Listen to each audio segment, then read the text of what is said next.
Bueno, buenas tardes, aprendices. Vamos a dar inicio a la cuarta conferencia web del curso Sistemas de Gestión de Seguridad y Salud en el Trabajo. Si se dan cuenta, esto es muy rápido, que hace estábamos ya en la primera conferencia, estamos en la cuarta, nos hace falta una sola, pero con mucho compromiso y juicio se pueden lograr los objetivos. ¿Listo?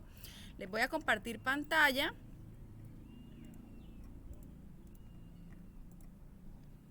Y me confirman que están viendo territorio en este momento. Sí, señora. Listo. Siempre, como las cosas cuando se hacen mecánicas, pues es donde el cerebro más aprende. Siempre me gusta empezar acá de territorio y hacerle todo el camino hasta la unidad para que se vayan mecanizando, pues porque la idea no es solo que ustedes hagan este curso, sino que se animen y continúen adquiriendo pues más conocimiento y aprovechando esta herramienta y esta oportunidad que nos da el SENA de adquirir ese conocimiento de manera gratuita y con una flexibilidad pues bastante importante. ¿Listo? Entonces ya ustedes saben que cuando nos encontramos en territorio nos vamos donde dice contenido de curso, nos vamos donde dice proyecto y nos dirigimos a la carpeta de la unidad, que en esta oportunidad es en la unidad, estamos en la unidad o semana 4. Listo. Acá está la guía de aprendizaje, que ahorita la vamos a ver, el material de formación y las evidencias, que vamos a revisarlas de último. Vamos a mirar el material de formación para esta unidad. Listo. Para esta unidad vamos a estar hablando sobre auditoría y revisión por parte de la alta dirección o por parte de la gerencia, ¿cierto? Entonces, en esta fase de la implementación del sistema de seguridad y salud en el trabajo, ¿quién activó el micrófono?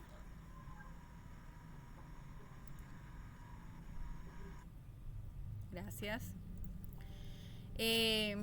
Estará enfocada en el reconocimiento y la aplicación de mecanismos para verificar el cumplimiento de la implementación del sistema de acuerdo con la actividad económica de la empresa, el seguimiento y la medición de la implementación adecuada a través de procesos de auditoría, y no solamente la auditoría que se hace interna, sino que esa auditoría, ese informe de auditoría, como lo vamos a ver, debe presentarse a la alta dirección y a su vez ellos deben emitir un informe. También vamos a estar hablando sobre lo que es la investigación de incidentes, accidentes y enfermedad laboral. Entonces aquí vemos qué es una auditoría de cumplimiento cuando hablamos acerca del sistema de gestión de seguridad y salud en el trabajo. Es un proceso metódico para obtener evidencias que al evaluarse de manera objetiva permiten determinar la conformidad del sistema de gestión de seguridad y salud en el trabajo de acuerdo a los requisitos legales vigentes establecidos. Encontramos ciertos conceptos básicos que el material de formación nos ofrece en todas las unidades, ¿cierto? Porque ya si usted revisa cada unidad, siempre nos repiten los conceptos y la idea es que nosotros los vayamos relacionando. Cuando hablamos de auditoría, hablamos de un proceso sistemático, independiente y documentado para la obtención de evidencias, las cuales deben ser evaluadas de manera objetiva, con el fin de determinar el grado de cumplimiento. Esta parte de auditoría nos vamos a enfocar en la unidad número 5. ¿Quién es el auditado? Pues él es la organización.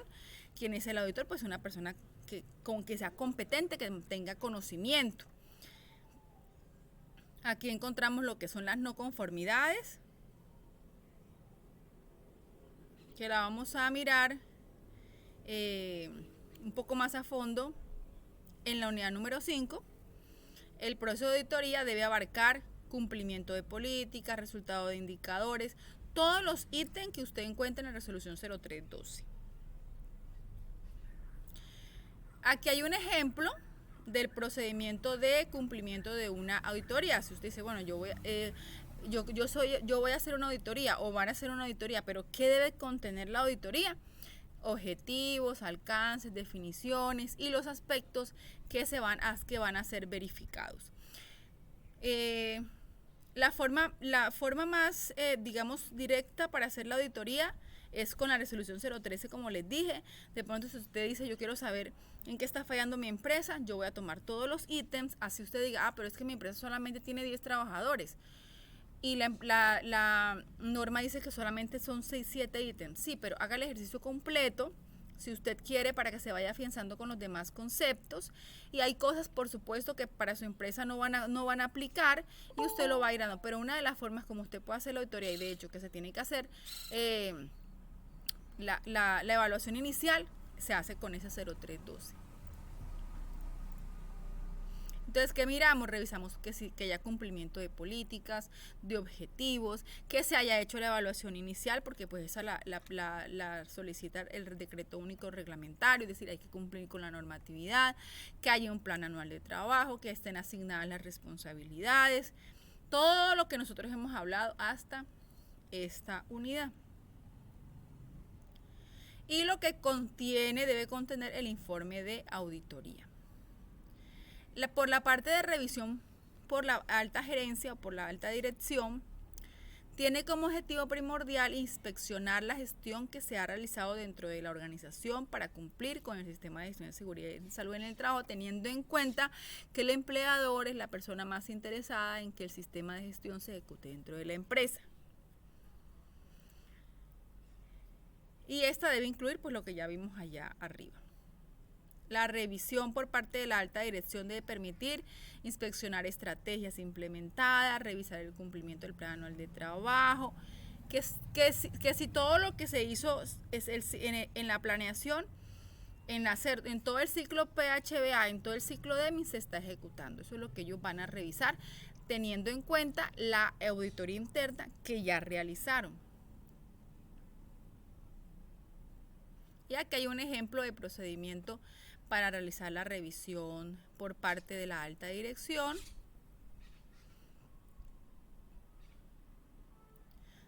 Bueno, y ellos deben arrojar unos resultados de revisión y deben arrojar unos planes de acción. Esos planes de acción vuelven a abrir el ciclo porque se tiene que hacer una planeación para poder hacer la ejecución y las diferentes correcciones de esas no conformidades encontradas. Pero como les dije, toda esta parte de revisión y de auditoría lo vamos a volver a tocar perdón, y nos vamos a enfocar en la unidad número 5. Pero es importante ir teniendo la relación desde ahora. Para esta unidad vamos a hablar un poquito más de lo que son la investigación de incidente, accidente y enfermedad laboral. Si recuerdan los que estuvieron en la primera conferencia web, pues algunos estaban preguntando, yo les dije, miren, en la unidad número 2 nos vamos a enfocar de lo que es identificación de peligros, lo vamos a en la unidad número 3 de todo lo que son las medidas de control, y en la unidad número 4 vamos a hablar de lo que es específicamente lo que es un accidente, un incidente y una enfermedad laboral. Y vamos a despejar de muchas dudas que tenemos referente a este tipo de conceptos.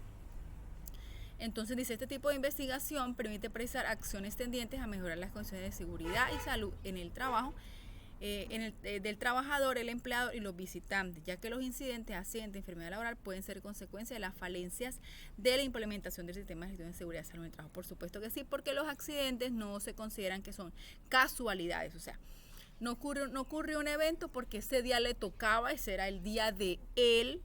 No. Los accidentes son causales, no casuales. Entonces, todos los accidentes tienen una causa y por tanto, si se le hubiera aplicado un procedimiento de seguridad, ese accidente o incidente se pudo haber prevenido. ¿Listo? Entonces, vemos acá algunos conceptos básicos.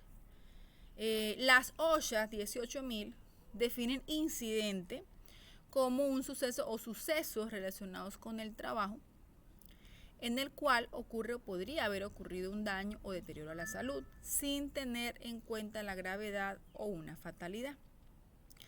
La resolución 1401 define incidente como un suceso acaecido en el curso de trabajo o en relación con con potencial de ser un accidente. Es por esto que se deben reportar en el que hubo personas involucradas sin que sufrieran lesiones o se presentaran daños a la propiedad o pérdida en los procesos. Ahora, vamos a ver la definición de accidente de trabajo. Esta definición usted la va a encontrar en el artículo 3 de la ley 1562 del 2015. El artículo 3 define y dice: accidente de trabajo es todo suceso repentino que sobrevenga por causa o con ocasión del trabajo y que produzca en el trabajador una lesión orgánica, una perturbación funcional o psiquiátrica, una invalidez o la muerte. La modificación o la reforma que se hizo a toda la parte del sistema de riesgos laborales en Colombia antes de la 15 del 2015 fue el decreto ley 1295 en el año 94. Para esa época se definió accidente de trabajo exactamente igual acá, pero cuando se modifica o se derogan la mayoría de los artículos de la ley de la 1294, del 94, del decreto ley 1295 del 94, se derogan la mayoría de los artículos, lo deroga la ley 1562 del 2015. Para esa época, el cambio que tiene ese artículo es que incluyen la palabra psiquiátrica. O sea, si usted compara esta definición con la del decreto ley 1295 del 94, la única diferencia es que para esta época incluyen la parte de psiquiatría. Tienen en cuenta el impacto emocional de la persona cuando presencia un accidente, ¿cierto? Entonces dice que es todo suceso repentino. Para que pueda ser un accidente tiene que ser repentino, tiene que ser por causa o con ocasión y debe producir una lesión que puede ser orgánica, que puede ser funcional o psiquiátrica, que puede ser la invalidez o una fatalidad. ¿Listo? Entonces, aquí es bien importante porque algunas personas piensan que si un trabajador se accidentó y no tenía los elementos de protección personal, no es accidente de trabajo. Entonces, si yo me voy aquí a donde dice, donde leo y digo yo que dice, si el trabajador no tiene sus elementos de protección personal, no se considera accidente de trabajo. ¿Usted lo lee?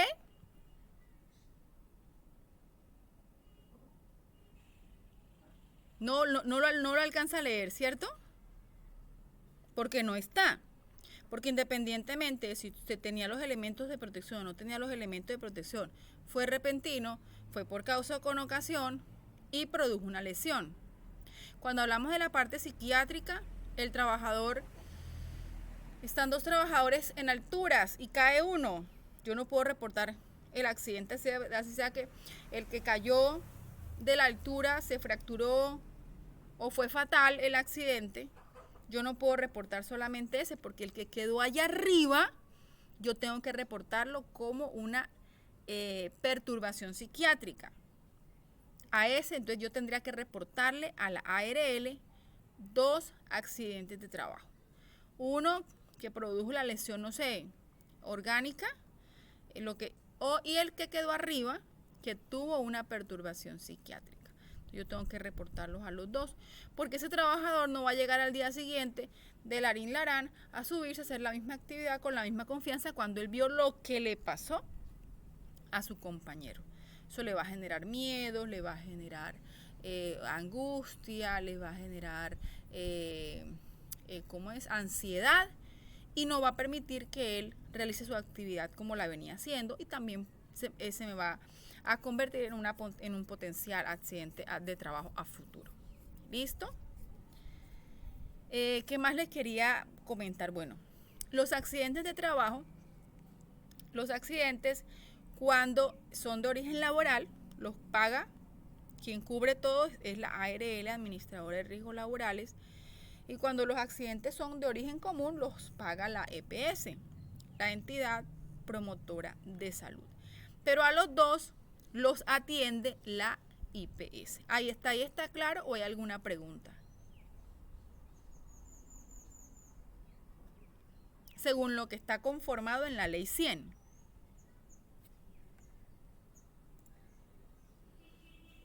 Hasta ahí está claro, ¿cierto?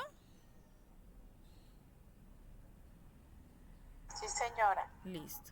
Yo dije, se fueron y quedé yo sola hablando. Bueno, entonces, antes de que sacara en la ley 1562, sí, se estipula que quien dictamina el accidente como de origen laboral es el médico de la IPS quien recibe el accidentado, ¿cierto? Esto con el fin de garantizarle la prestación del servicio inmediata al trabajador. ¿Por qué? Porque antes de la ley 1562, cuando el trabajador llegaba y llamaban a la EPS, pero habían dicho que había sido accidente de trabajo, la EPS decía, yo no voy a pagar porque tienen que llamar a la ARL, porque la ARL es la que, porque eso es un accidente de trabajo. Entonces la IPS llamaba a la ARL y le decía, mira que hay un trabajo. Y la ARL decía, yo no voy a pagar porque yo tengo que hacer una investigación de accidente y si no es un accidente de trabajo, yo no lo pago. Entonces, para garantizar la protección del trabajador se estipuló que quien dictamine en primera instancia, ¿no? En primera instancia, si el trabajador, si el accidente, es de origen laboral o común, es el médico quien recibe el accidentado. Si el médico dictamina que es de origen laboral y lo colocó, llega paciente que se encontraba trabajando, tienen que llamar a la ARL, llaman a la ARL y la ARL debe asumir todas las prestaciones asistenciales y económicas de ese trabajador, ¿cierto? Si el trabajador por alguna razón, el médico dijo que era de origen común, llegó paciente y no remite a ARL, se llama a la EPS y la EPS empieza a cubrir las prestaciones asistenciales económicas. Y usted va a decir, pero ¿cuál es la diferencia? Si a mí lo que me interesa es que me atiendan, ¿ok?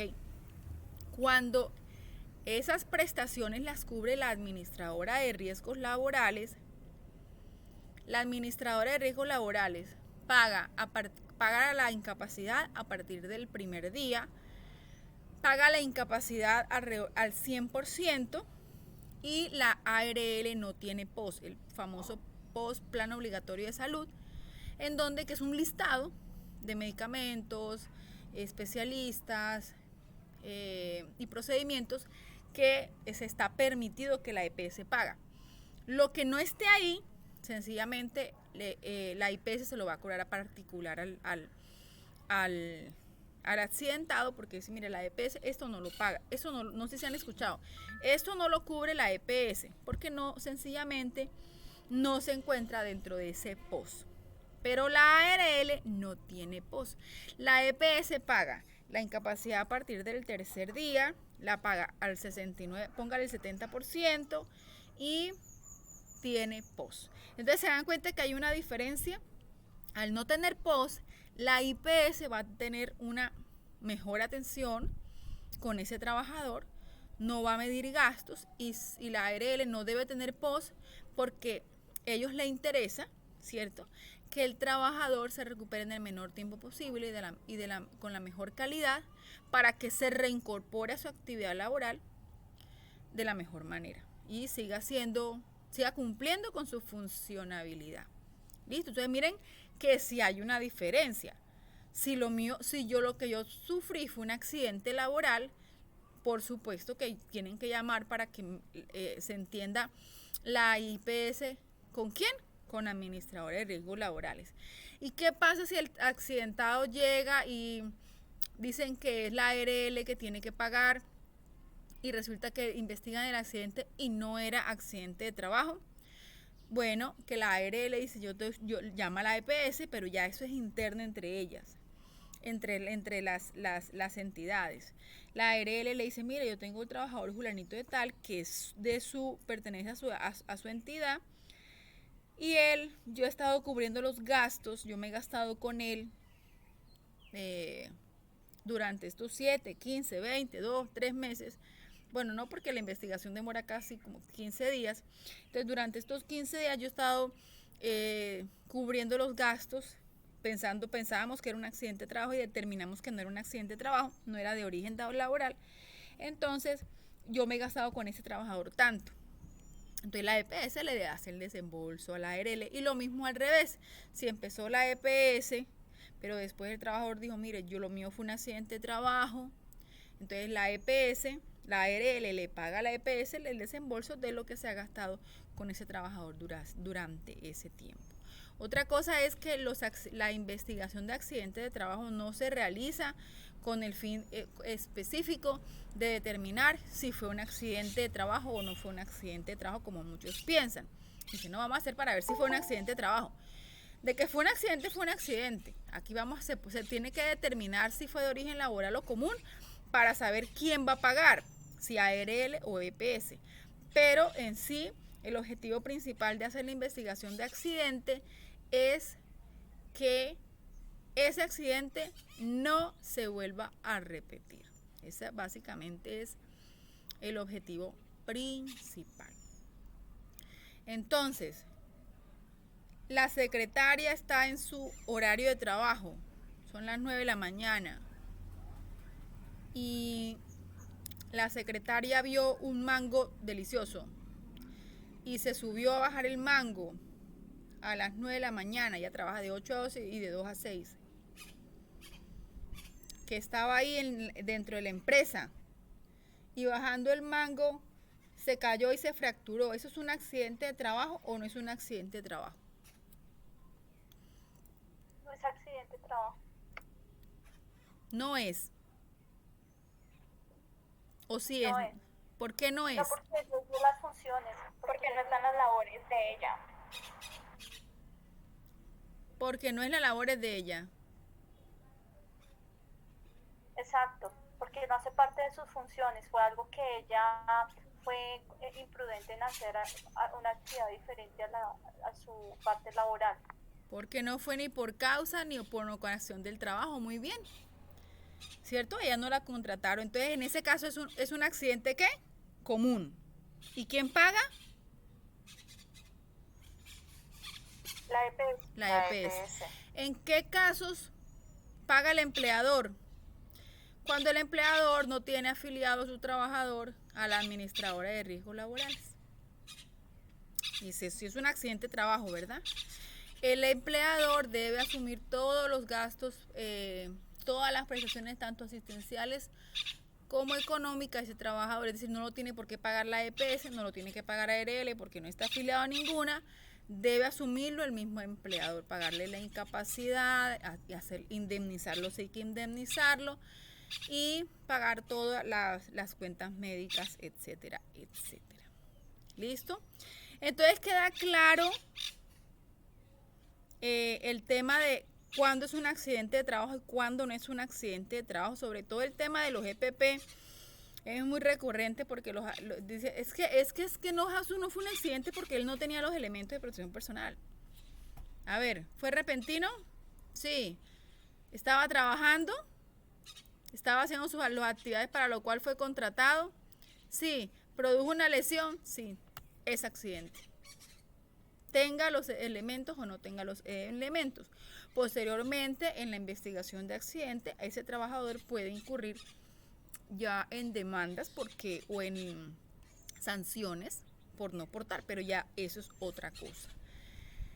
¿Qué pasa cuando una empresa cumple con todos los requisitos?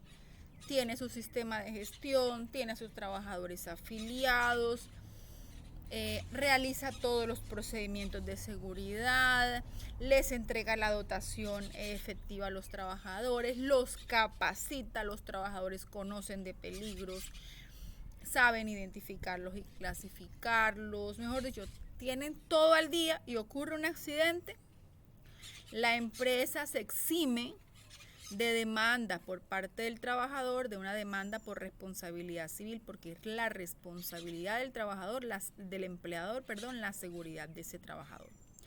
Pero el empleador afilió a los trabajadores y los afilió a las GRL, pero allá había un sistema de gestión que era como una paca de remas impresas. Ahí no se implementaban procedimientos de seguridad, ahí no se hacían capacitaciones, porque es que no es la charla, es una capacitación porque el trabajador tiene que aprender. El trabajador no solamente tiene que recibir una información, sino aplicarla también. Entonces, hacía todo eso y se accidenta un trabajador. El trabajador no sabía ni siquiera a qué peligro estaba expuesto ni nada. Entonces, ese trabajador, cuando ya la ARL le haya aplicado todo, puede demandar a ese empleador por responsabilidad civil y decirle: usted me tiene que pagar porque usted a mí no me capacitó, a mí usted no me informó, usted a mí no me dijo, yo no sabía. Y ahí vienen las demandas por responsabilidad civil. ¿Cómo se exime el empleador de eso? Con el cumplimiento de la normativa. Si yo cumplo con todo, paga la ARL y yo digo: no, ya la ARL pagó. De todas maneras, cuando hay un accidente de trabajo, obviamente que la empresa sufre, así no vaya a soltar un peso para pagar en indemnizaciones, ni incapacidad, ni nada de ese trabajador. ¿Por qué? Porque se detuvo la producción, ¿cierto? Puede haber daños también de máquinas y ya lo que se hacía en ese día es un día perdido, unas horas perdidas. Entonces, obviamente que a ninguna empresa le sirve un accidente de trabajo. En cuanto a las ARL y por qué algunos empleadores, por ejemplo, se implementan esas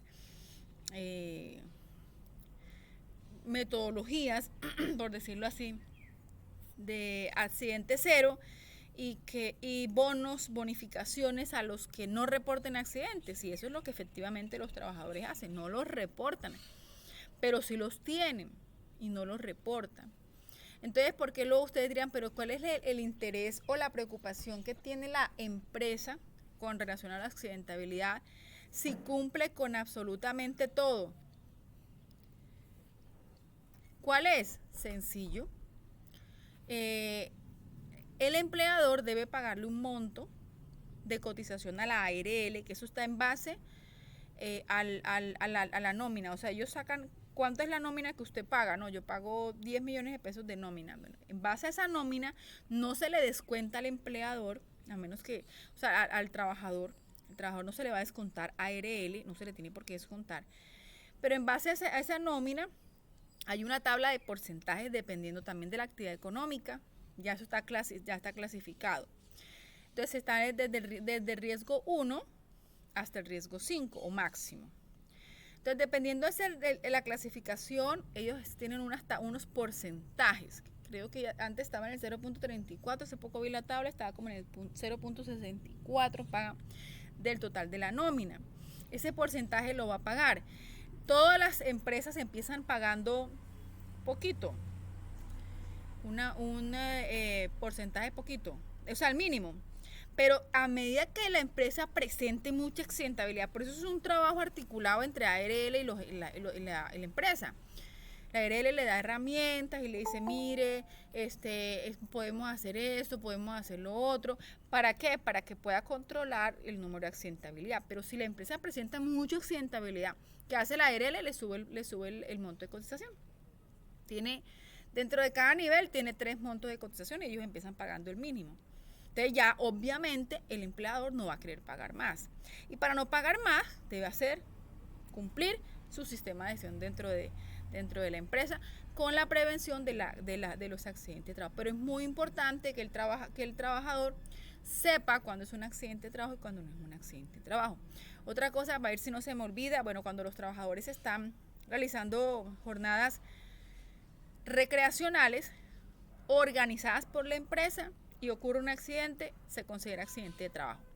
El otro es accidente en trayecto o accidente in itinere, que es el accidente que ocurre durante el desplazamiento de la casa al trabajo, del trabajo a la casa, siempre y cuando el medio de transporte sea proporcionado por el empleador.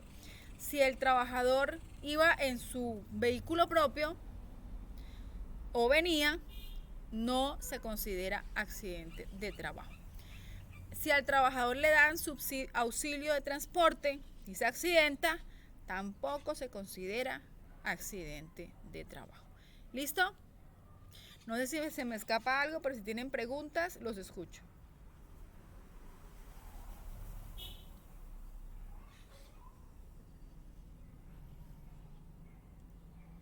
No hay preguntas. Listo.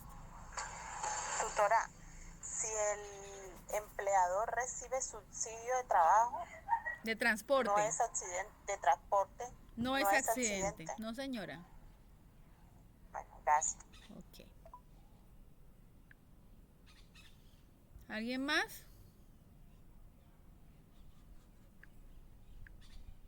Ok. Entonces hablamos de la investigación de accidente, que son 15 días. Bueno, acá no sé si me olvidó. Ya sabemos que los incidentes se deben reportar, tanto como se reportan los accidentes. Bueno, ya les decía que los accidentes son causales, ¿cierto? Siempre hay causas.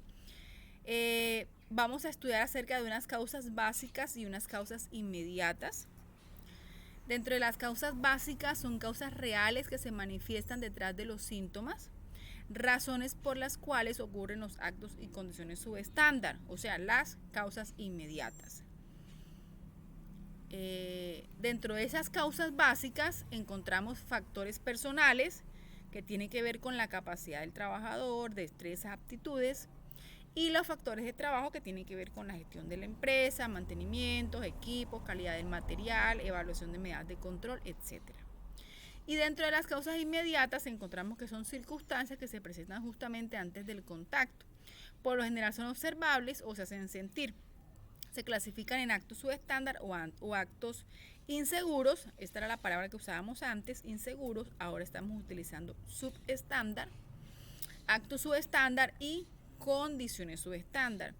El acto subestándar es una acción u omisión que lo comete el trabajador, ¿verdad? Y la condición subestándar es una situación que se presenta en el lugar de trabajo y que se caracteriza por presencia de peligros o riesgos no controlados que pueden generar accidentes de trabajo. ¿Me permiten un segundo que voy a conectar acá esto?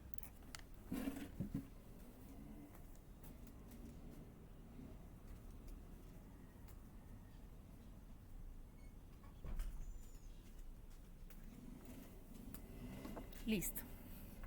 Ay. Listo. Entonces, las causas básicas están divididas en factores personales y factores de trabajo.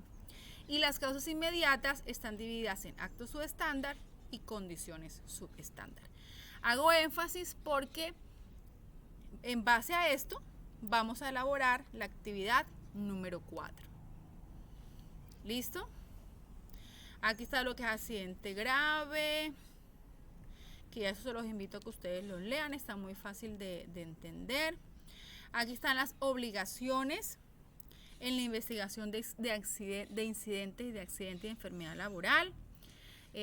La obligación del empleador, conformar el equipo investigador del accidente de trabajo, que quien lo conforma, el jefe directo del accidentado, el encargado de la ejecución del sistema de gestión de seguridad y salud en el trabajo dentro de la empresa, un representante del COPAS o el vigía, si no hay COPAS.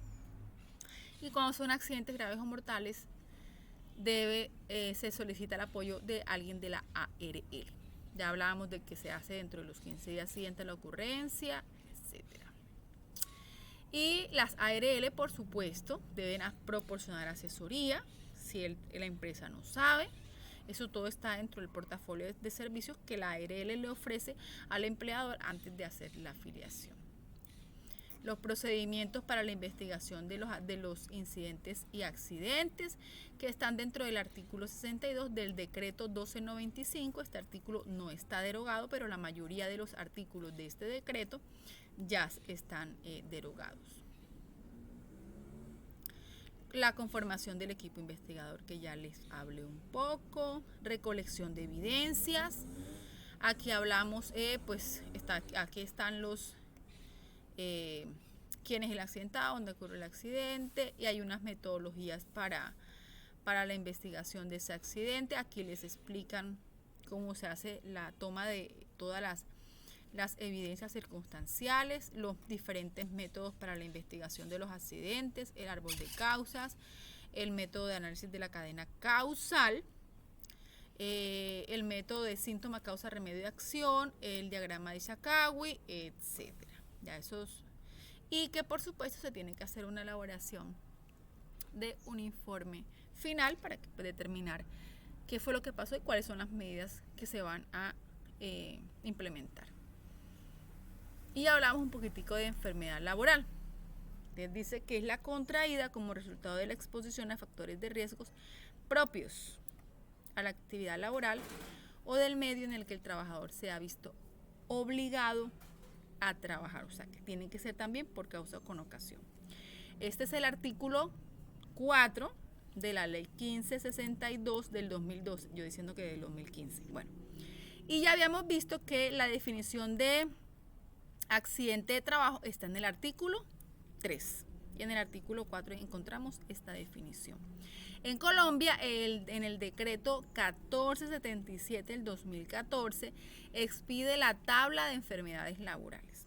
Esta tabla se actualiza cada 3 años porque cada 3 años pues hacen una investigación de la relación que hay entre patologías y actividades económicas por parte del Fondo Nacional de Riesgos Laborales, ¿verdad? Hacen sus estudios técnicos para ampliar ese tipo de esa tabla. Entonces ahí va a encontrar los agentes de riesgo, los grupos de enfermedades, pero si usted tiene una patología que considera que tiene relación directa con su actividad laboral y que no se encuentra dentro de esta tabla, no importa. Yo de todas maneras puedo pedir que se me haga mi correspondiente investigación. No quiere decir que si no está en la tabla no se va a considerar como enfermedad laboral, no tiene nada que ver. Yo puedo hacer mi solicitud y hacer todo mi tipo de diagnóstico por parte del comité, de los comités evaluadores para que me determinen si lo que yo tengo es una enfermedad laboral o no. ¿Listo? Aquí está el ejemplo de procedimiento para investigar una enfermedad laboral. Se recibe de documento por parte de la EPS o ARL, donde pues están todos los exámenes previos. Usted o el médico quien recibe puede decirle, mire, a mí me parece sospecho que los signos y síntomas que usted está presentando tienen que ver con la actividad que usted realiza. Y todos esos exámenes y esos diagnósticos se deben ir recopilando y se deben ir presentando para que un comité evaluador lo pueda analizar y determinar qué cantidad de tanta pérdida de capacidad laboral esa enfermedad le está generando. Por supuesto que esa suma, esos porcentajes también se suman con las enfermedades comunes que pueda tener, hipertensión, diabetes, etcétera, y eso, los dos generan un porcentaje y eso va a mirar cuándo se considera una persona que se tiene que pensionar por enfermedad laboral o por una patología que adquirió o una lesión que adquirió posterior a un accidente de trabajo que haya tenido una pérdida de más del 50% de su capacidad laboral. Ya esa persona ya es una persona que realmente no puede trabajar, entonces ya debe ser pensionada. Teniendo en cuenta también la valoración psiquiátrica, porque a la persona no se le puede decir, una persona que usted le diga no puede trabajar, se supone que genera un impacto psicológico, porque dice, Dios mío, o sea que soy un inservible, ¿cierto? Entonces también debe llevar un manejo importante psicológico. Listo. Hasta acá terminamos la parte de enfermedad laboral.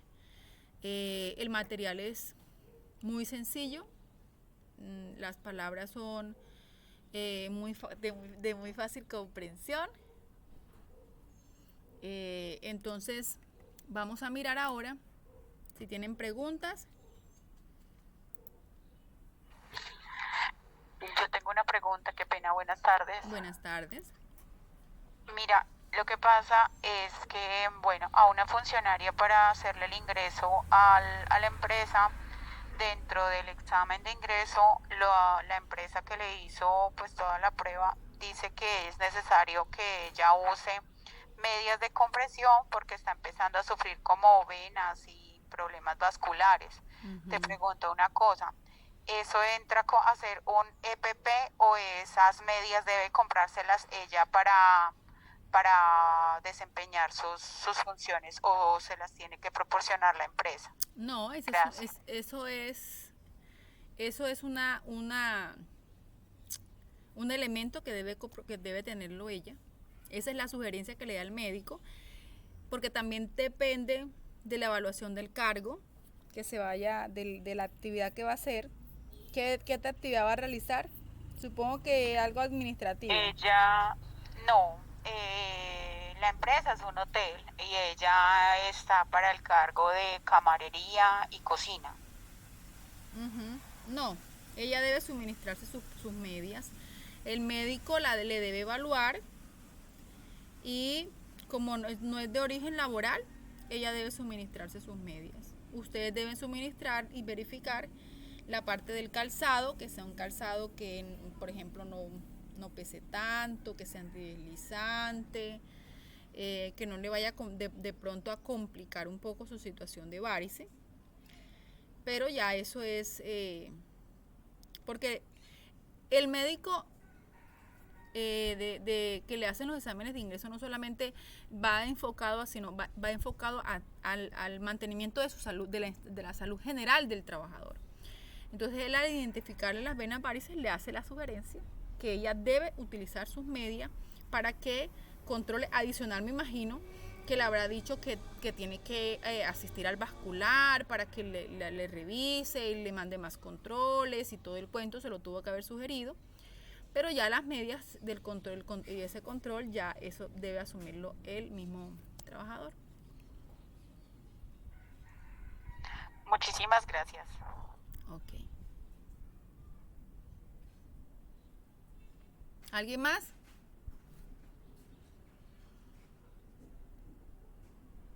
Bueno, miren.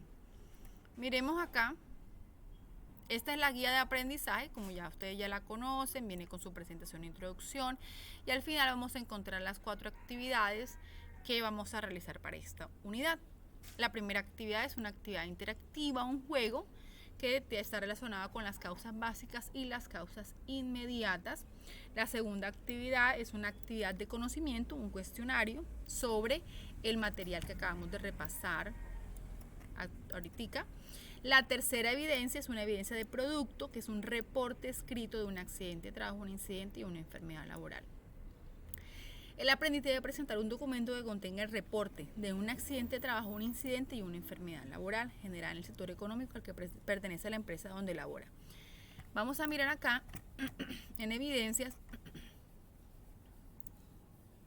Aquí tenemos el link para presentar la evaluación posterior a que usted haya vuelto a repasar toda esa temática. Aquí encontramos para descargar el documento y luego cuando ya lo hayamos realizado, damos aquí para subirlo y aquí encontramos el link para hacer la actividad interactiva o el juego acerca de causas básicas y causas inmediatas. Vamos a descargar el documento. Para ese trabajo no me tienen que subir un FURAT, un formato único de reporte de accidentes, no me tienen que subir un FURAT. Aquí la misma plataforma les entrega el formato que usted debe llenar, que usted debe diligenciar y posteriormente subir en este link. ¿Listo? Este es el formato que usted descarga de la plataforma. Repito, no debe subir los FURAT o los reportes de enfermedades laborales de pronto de su empresa, no. Puede tomar esos ejemplos y plasmarlos en este documento. Entonces digamos que el número 1, 2, 3, la fecha del evento irrelevante, la identificación del trabajador irrelevante, ¿verdad? Digamos que acá Esto no hay necesidad como de llenarlo, ¿listo? Pero aquí la ocupación del trabajador sí, a qué área de la empresa pertenece, dónde fue el accidente y la descripción del accidente. Entonces, ¿qué vamos a describir? Un accidente de trabajo, un incidente de trabajo y una enfermedad laboral. Cuando ya hagamos la descripción lo más específica que podamos, cuando hagamos la descripción, vamos a hacer el análisis de causalidad de ese evento. Entonces yo voy a repasar mi evento y voy a determinar cuáles son las causas inmediatas y las causas básicas de ese evento que ocurrió. Entonces yo identifico si hubo condiciones inseguras o subestándar, o si hubo actos inseguros o subestándar, si fue a causa de factores de trabajo o a causa de factores personales. No se colocan X aquí, no van X, se describe una condición insegura, piso húmedo, ¿verdad? No usó las botas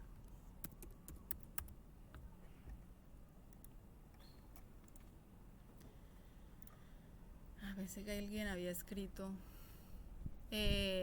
John, ¿estás levantando la mano? Sí, señora, gracias. No, profe. no hay, ya yo les había dicho que no hay necesidad de levantar la mano, sino activas tu micrófono y hablas. ¿Listo? Yo pensé ok, que era perfecto. que habían escrito algo acá, porque hay gente que a veces no tiene micrófono. Te escucho. Ok, profe, gracias, muy amable. Ahí mirando el formato, teniendo presente que las condiciones inseguras son del medio, los actos inseguros son de las personas. Si yo pongo una condición insegura, creería que en causas iría enfocado a factores de trabajo y no a factores personales. Puede ser, porque eso depende de la descripción. Mira, puede ser que tú me coloques una condición insegura y un factor de trabajo, o un acto inseguro y un factor personal, o me coloques 4, o me coloques mínimo. Lo que quiero explicar es que mínimo debe haber una casilla llena. ¿Me voy a entender? Porque ya eso va a depender del evento, de la ocurrencia. Y ya tú le vas a hacer a esa ocurrencia tu análisis. Y ya eso va a depender, pero mínimo debe haber una casilla llena. Yo al accidente de trabajo le identifiqué solamente el factor de trabajo. O al incidente solamente la condición subestándar, y a la enfermedad un factor personal o un acto subestándar, está bien. Pero mínimo me deben identificar una casilla. Si usted quiere identificar las 4, perfecto. Si quiere identificar las 3, perfecto. Si quiere identificar 2 o 1. Era de pronto lo que quería explicar. La apreciación que tú haces está muy correcta. Por supuesto que hay enlaces y eso tú lo vas a ir analizando y lo vas a ir determinando en qué casilla lo vas a colocar. Pero ya va a ser muy independiente del evento, de la ocurrencia del evento. Entonces yo acá voy a hacer una descripción lo más detallada posible de mi accidente de trabajo, lo más detallada posible de mi incidente y lo más detallada posible de la enfermedad. Otra cosa que les quería comentar es, las personas que no están laborando van a decir, ¿yo de dónde voy a sacar un accidente de trabajo? Si yo nunca he trabajado, o donde yo trabajé nunca supe de un accidente de trabajo, o yo no estoy trabajando en este momento. Entonces pueden buscar en Google ejemplos de accidente de trabajo y les va a botar las 1001 situaciones. Usted analiza la situación, la describe, la va a describir acá. Y luego usted va a decir, mire, este accidente ocurrió por esta condición, o por este acto, o por este factor de trabajo, o por este factor personal. Usted lo va a ir identificando. Ejemplos de incidentes y ejemplos de enfermedad laboral va a encontrar muchos en la web, en caso. Pero lo ideal, pues, es para los que están trabajando, que apliquen, pues, ya los eventos que hayan ocurrido en su empresa. Los que son que están ejecutando el sistema de gestión de seguridad en el trabajo deben tener muchos ejemplos, escogen cualquiera y lo van a plasmar ahí. Me pasa mucho, repito, que me suben mucho FURAT. No me suban FURAT porque para eso está el formato, que solamente se van a llenar estas 3 casillas. Y ya. Y que no deben colocar X. sino la relación de la causa, tanto inmediata como básica, que ustedes identificaron.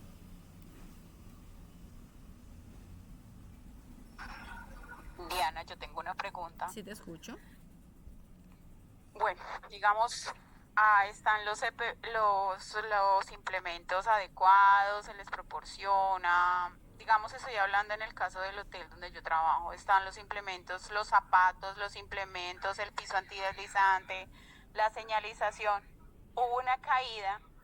Dentro de un cuadro de estos cabe hacer una descripción como imprudencia. O sea, están todas las condiciones, está todo, el empleado corrió, se afanó, no sé, algo pasó, timbraron y él se afanó, se cayó, pero está todo, o sea, tiene los zapatos, tiene el piso antideslizante, está la señalización, bueno, corrió y se cayó y hubo el accidente. Dentro de esas descripciones cabe escribir imprudencia, no sé, mal manejo de, no sé, de la escalera, del piso, Sí, claro. Tipo de cosas. Sí, claro, porque en ese caso quien está cometiendo el acto subestándar o el acto inseguro es el trabajador. Entonces, corrió sobre el piso liso. Eso es un acto inseguro, por haber corrido, sabiendo que hay señalizaciones de que ese piso no se puede, que toca caminar con cuidado.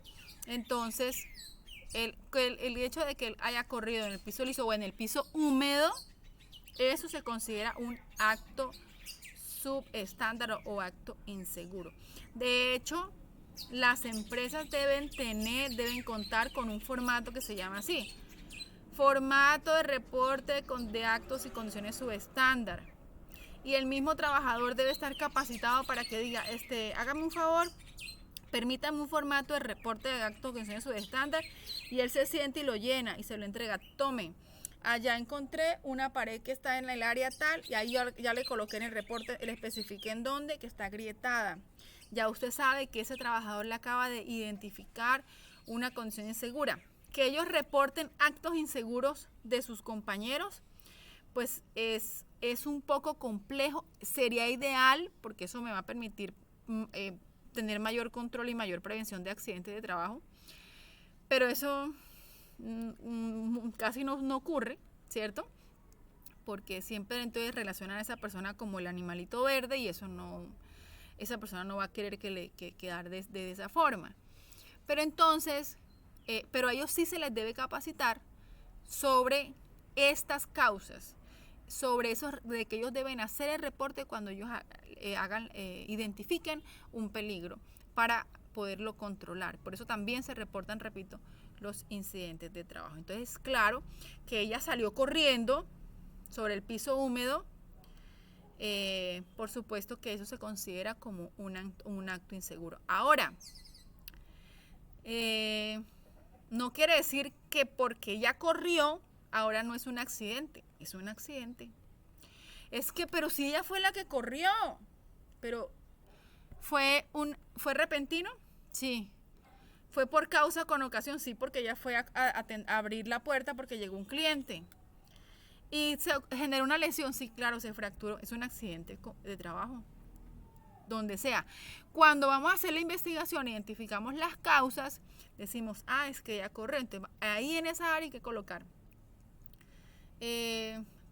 una advertencia, una señalización de advertencia de que ese piso es liso, o mandarle a hacer un mantenimiento al piso para que es quitarle ese liso, ese piso. Lo que tenemos que hacer es todas las medidas para que ese accidente no se vuelva a repetir. Es que ahí mensual reportamos un accidente, un incidente, porque de ese piso ahí se resbalan, pero es que eso es culpa de ellas porque ellas corren, sí, pero coloque una señalización o cambie el piso, pero no puede estar reportando no se está haciendo el trabajo. Entonces hay que capacitarlas, pero ellas están mecanizadas para trabajar, y si escuchan allá no pueden hacer esperar al cliente, entonces ellas van a correr. Entonces cambiemos el piso, coloquemos unos antideslizantes ahí. Es decir, miremos la forma de que ese accidente no se vuelva a repetir, pero no es porque fue la culpa suya, Entonces eso no es un accidente, no. Sí es un accidente, sí se reporta y la ARL debe cubrir con todas las prestaciones, tanto asistenciales como económicas, dependiendo de lo. Y si fue un incidente que se cayó pero no le pasó nada, también se tiene que reportar y también hay que tomar medidas. ¿Listo? Listo, perfecto. Muchísimas gracias. Muy claro. Ok. Entonces, aprendices, esta es la actividad que deben realizar para esta unidad. ¿Listo? Entonces, yo creo que si no hay más preguntas, no hay más nada que decirles, que estudien mucho, que se animen. Yo les subo la grabación más tarde. Y listo. Yo creo que me despido. Muchísimas gracias. Dime, John.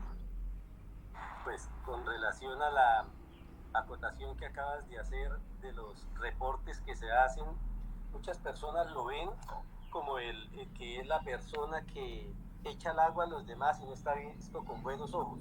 Sí. ¿Cómo lo manejamos en nuestra empresa? Ese es un plus que debe dar el gerente de gestión integral, que es venderle a los trabajadores de alguna manera que eso es un beneficio que los va a favorecer a ellos y no que se está haciendo algo indebido o que queriendo echar al agua.